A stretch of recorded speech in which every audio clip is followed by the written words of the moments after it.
It didn't come with a sound. No thunder, no burning skies, just darkness.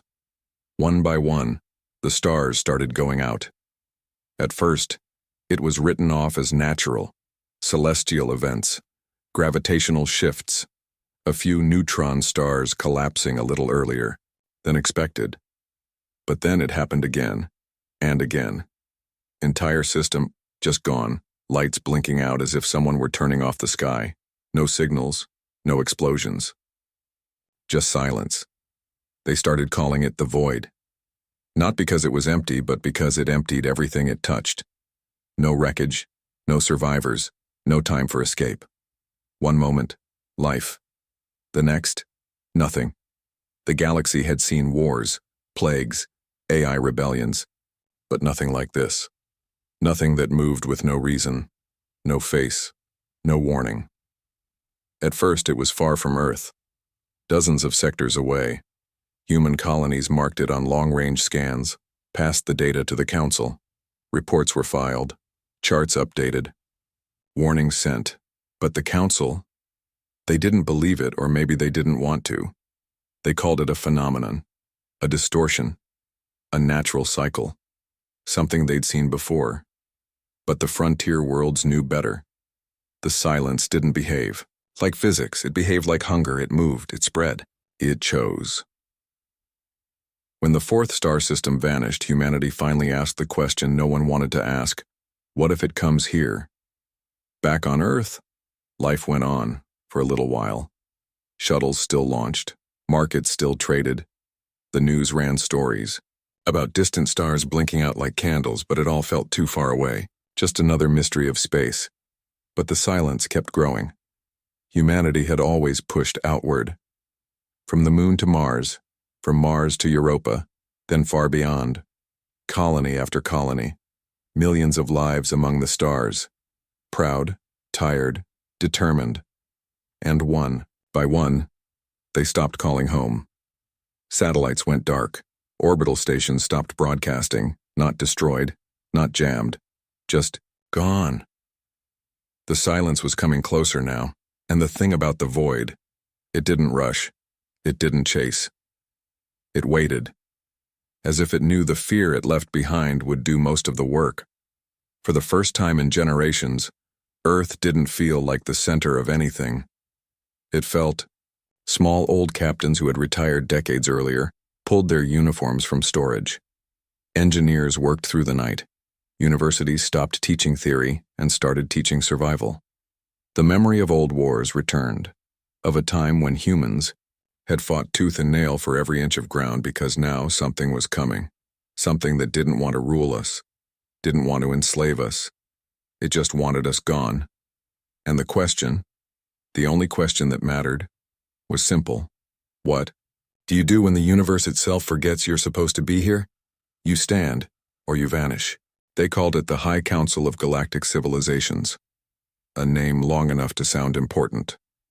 An institution built on thousands of years of peacekeeping, trade agreements, and carefully measured words.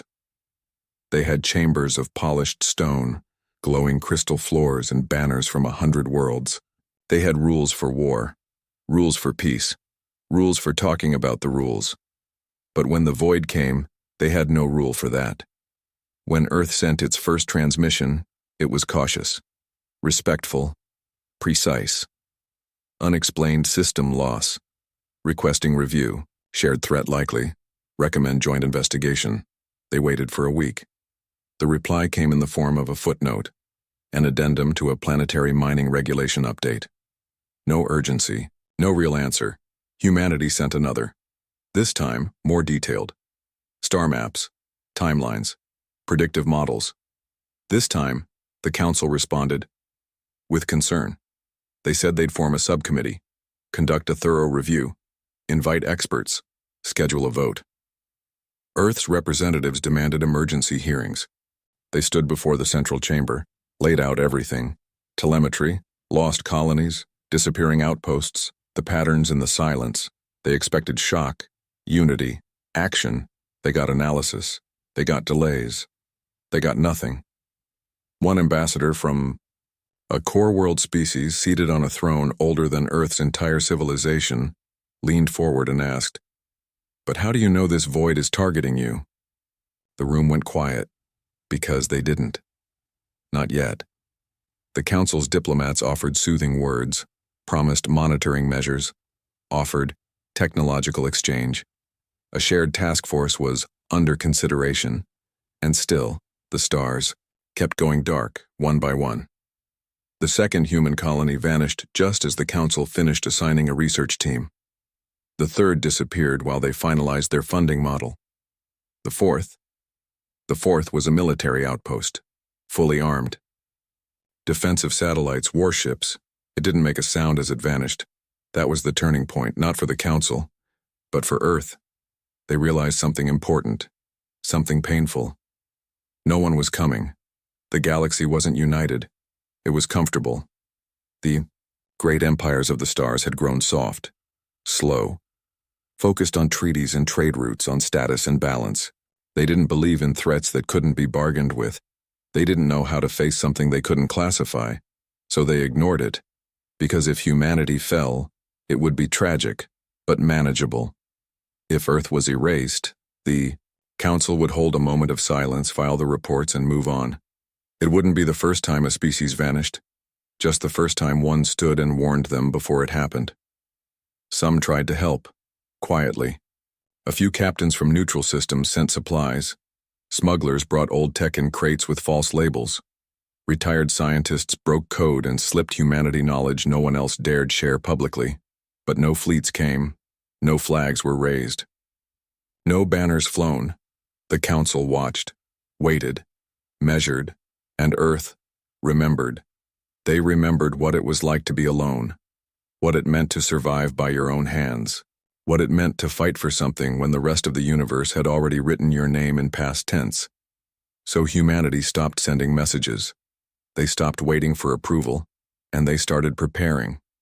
They dug into the old blueprints, called back old ships from the junkyards, fired up engines that hadn't burned in decades. The void was coming, and Earth finally understood. The Council wasn't afraid of the void. They were afraid of what humans might become when they had nothing left to lose. They called it a fleet, but it wasn't. Not in the traditional sense.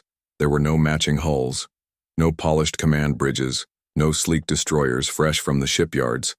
This fleet was built from memories, from what was left, from what had survived. They pulled wreckage from old wars, pulled retired cruisers out of museums, repaired stations that hadn't seen a fusion spark in 60 years, dug into shipyards long since mothballed and silent. Every engine that could turn, every hull that could be patched was brought back to life. The call went out, not from governments, but from people. We will not go quietly. And the answer came. From every corner of Earth, every colony still breathing, from every habitat clinging to a station wall. Old pilots re-registered their licenses. Freighter captains volunteered their haulers as mobile command posts. Young engineers abandoned their classrooms and signed up to weld armor to anything that could fly. They didn't need uniforms. They needed will, and humanity had never run short on that. The first to return was a woman named Commander Ayla Maris. She had retired from the Europa fleet 23 years earlier, after losing her leg in a failed defense of the Titan perimeter. She returned in a wheelchair, rebuilt her own cybernetic leg from an old medical scanner and a mining drill, then stood before the Provisional Council and said, "Give me a ship, I don't care what shape it's in." She got a scout frigate with half its panels missing. 3 weeks later, it led the first test run through the fringe. It came back whole and quiet. Ayla just said, "We can hold them." And that became the heartbeat of the fleet. We can hold them. Each ship had a story. One was an old Earth war cruiser, the Leonis Rift, held together with ceramic wire and blind faith. Another, the Stardust Mercy, had once been a civilian hospital ship, now retrofitted with laser batteries and armor plating.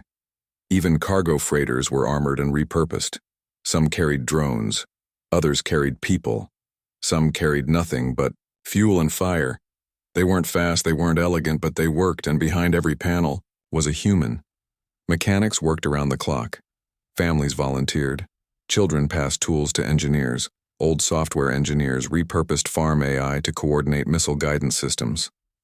Hackers wrote code in basements that would one day disable void probes mid-jump, and no one asked for credit. Because Earth wasn't building a fleet, it was building a line in the sand. For the first time in centuries, the divisions that had once fractured humanity fell away. No more borders, no more nations. Just Earth and those who refused to let her be forgotten. The news feeds called them reckless. The council called them unwise. But history would call them something else. The last fleet. There were no official ranks. No medals. Only mission patches, hand-sewn and passed between crews. They painted their hulls with names of lost cities, ancient battles, and quiet promises. Some bore the names of colonies already swallowed by the void, so they wouldn't be forgotten. Above the moon's rebuilt docks, a massive ship took shape. Not a weapon, not a carrier, but a symbol. The Ardent Sky, half battleship, half refugee ark.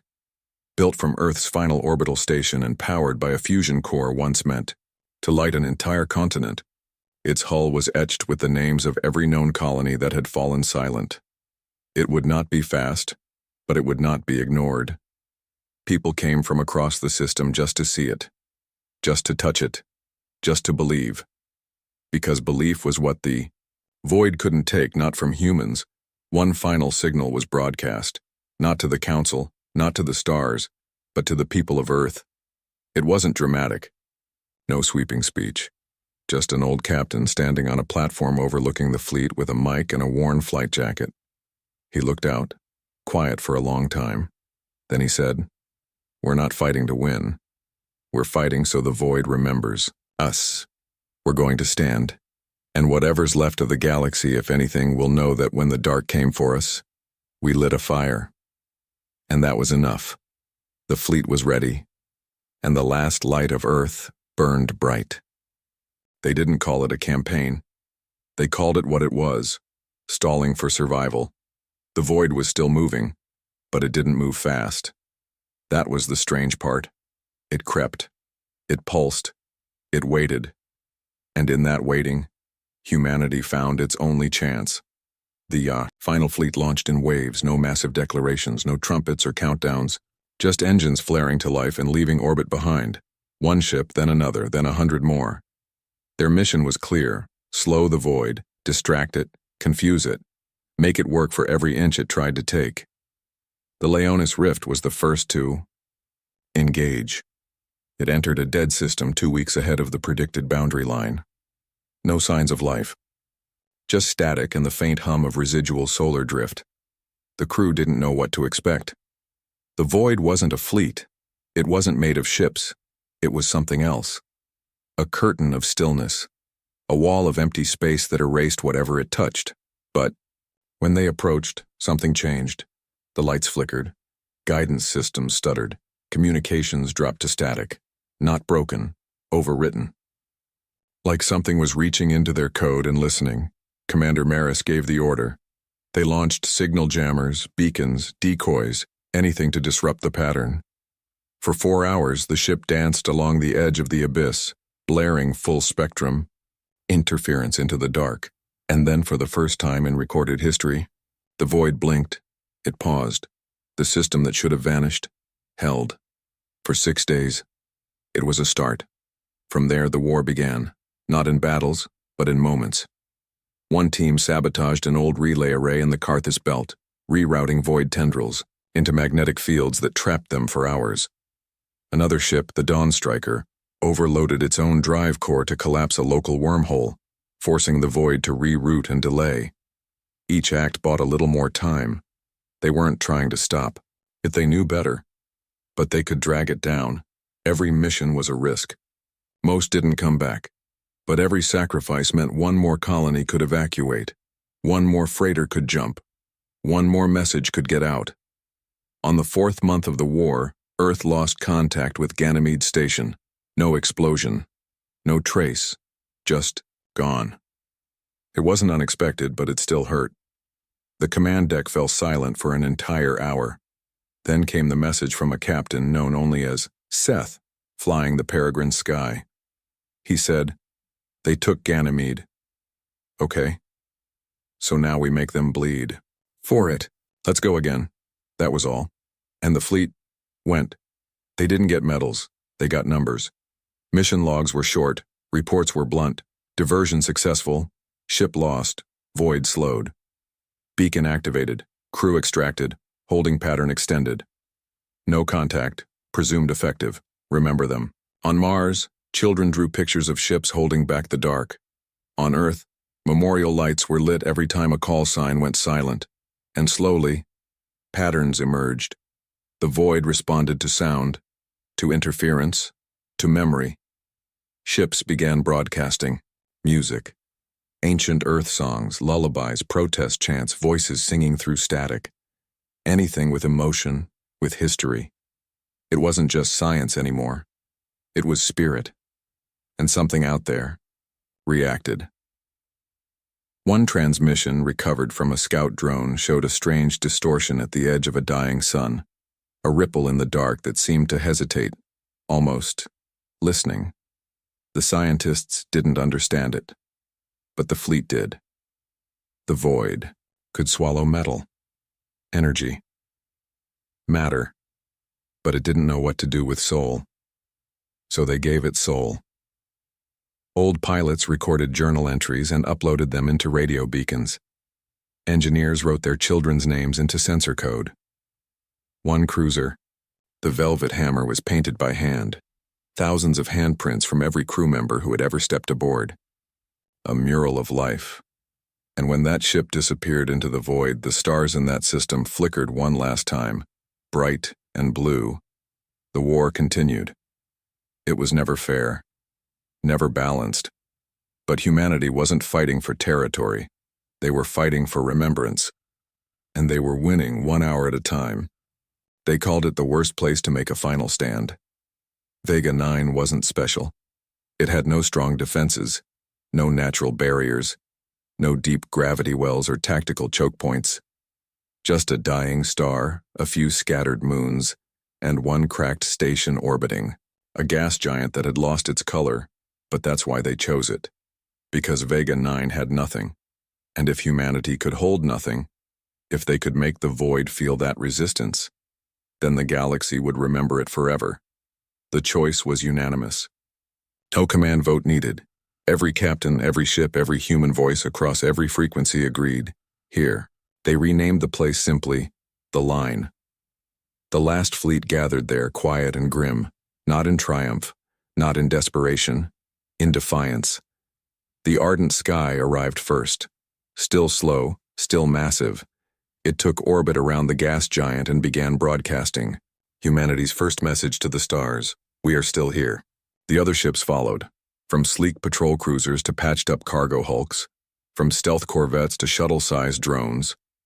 They came. Some crews had seen 20 missions already. Others were barely trained. Some ships weren't even flight-worthy, on paper. But they flew anyway. This time there was no evacuation plan. No jump gates waiting. Everyone knew what this was. This wasn't a defense line, it was a statement. They deployed beacons across the moons, jammed the system with every kind of noise they could invent, created pulse waves, light fields, artificial gravity traps. They didn't know what would work, they didn't care, they just needed time. One more delay, one more stand, one more reason for the galaxy to remember Earth before the dark came. On the night before the void reached them, the crews gathered across ships for the last time. Some told stories, others sat in silence.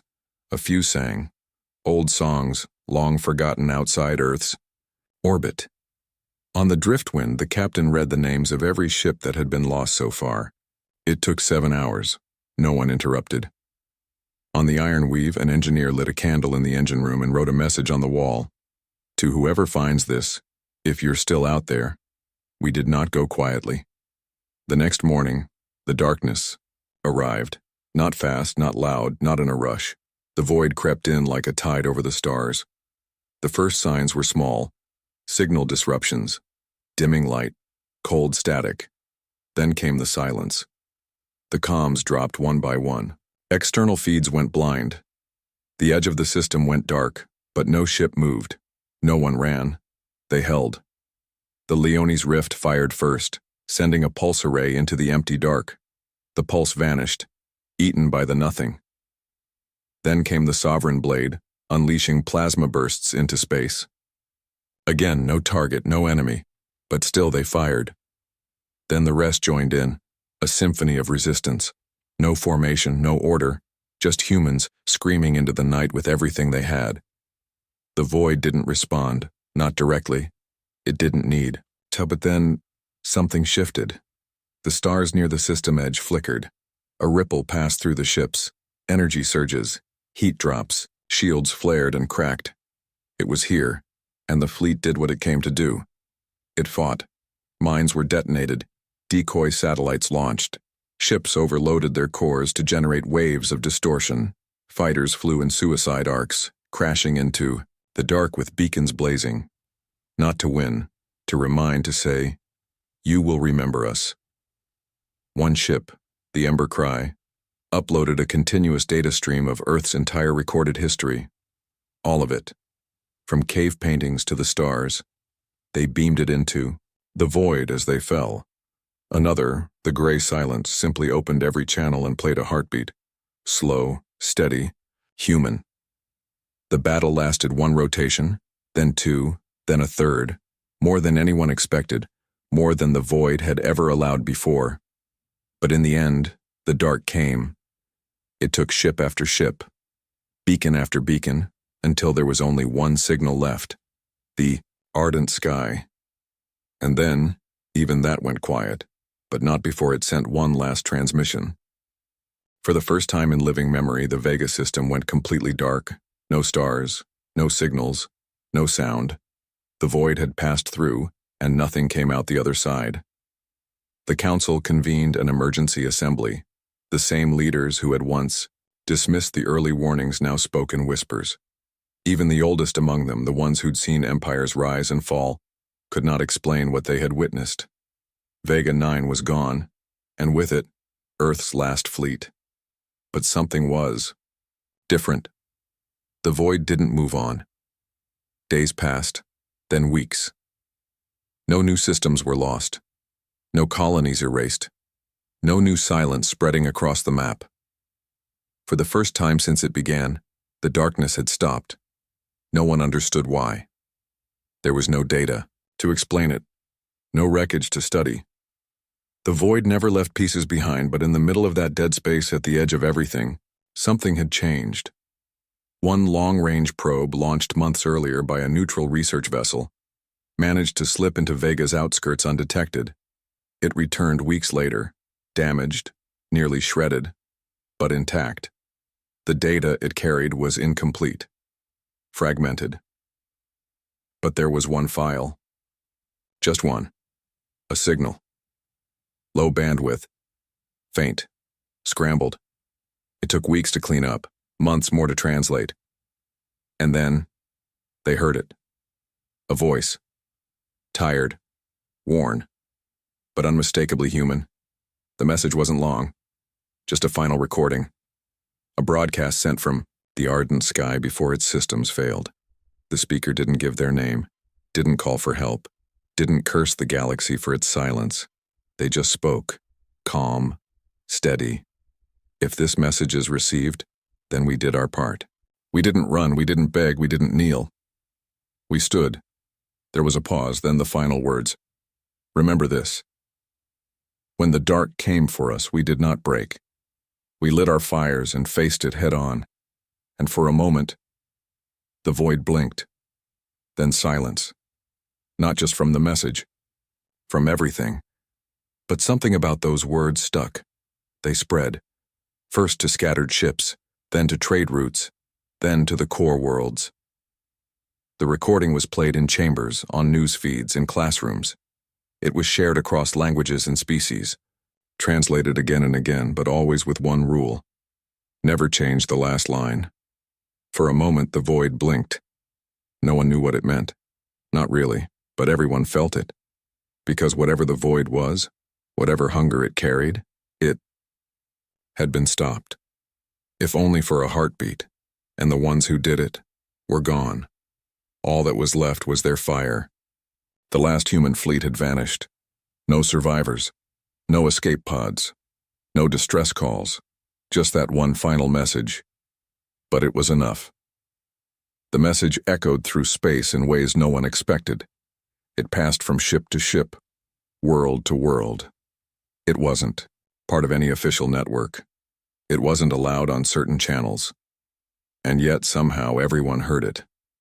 People who had never seen Earth, who had thought humans were brash, disorganized, short-lived and loud. They heard the message and played it again, not because of what was said, but how it was said. There was no fear in the voice, no regret, just finality and purpose. And it began to change things. First, the fringe worlds. Smugglers, traders, loners, the people who didn't owe the council anything. They were the first to light beacons of their own. Small markers in deep space, left floating with recordings of Earth's last stand. One pilot from the Sulan expanse painted the hull of his ship black and gold, added human words in rough letters. We stand. Others followed. On a mining colony in the Talari Belt, a child who had never seen a Terran drew a mural of ships facing a black wall of stars. Her father sent the image to the relay network. Within days, it was being shared across 6 sectors and then the core worlds took notice. The council couldn't ignore it anymore. There were questions now. Pressure.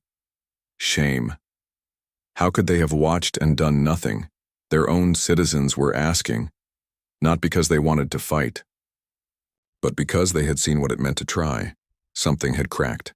Empires that had once hoarded technology began opening their vaults. Old alliances reactivated dormant fleets, not for war, but for readiness. For the first time in centuries, the galaxy was looking beyond itself, because if the void could be slowed even for a moment, maybe it could be understood, and if it couldn't, if it returned one day stronger, faster, hungrier, then the galaxy knew something else. It would need more than rules and treaties to face it. It would need fire. And that, more than anything, was what humanity had left behind.